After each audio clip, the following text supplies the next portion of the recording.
শ্বশুর বাড়ি থেকে নিজের বাড়ি ফেরার পথে মৃত্যু হলো বছর ৪৫-এর নিবাস বাগদির। আর এই পথ দুর্ঘটনাটি ঘটে মল্লারপুর থানার অন্তর্গত শিবগ্রাম মোড় সংলগ্ন এলাকায়। এই বিষয়ে স্থানীয় মানুষজন দাবি করছেন, তারাপীঠ থেকে কোটাসুর পর্যন্ত পিডব্লিউডি রাস্তার কাজ চলছে, আর সেই রাস্তার কাজ চলছে একরকম অগোছালোভাবে।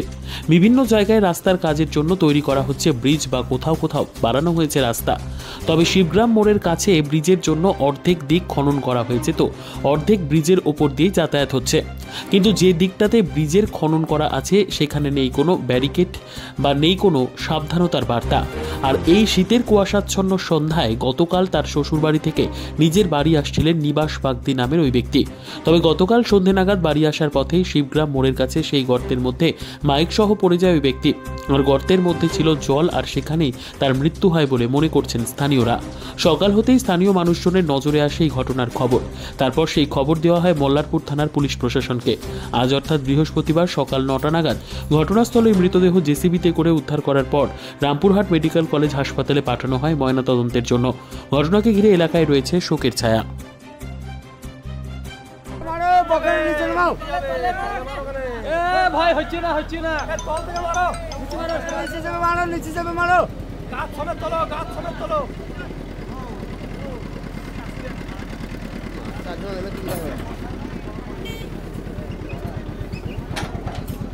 দৈনিক ডিজিটাল নিউজের সকল দর্শকদের জানাই স্বাগতম।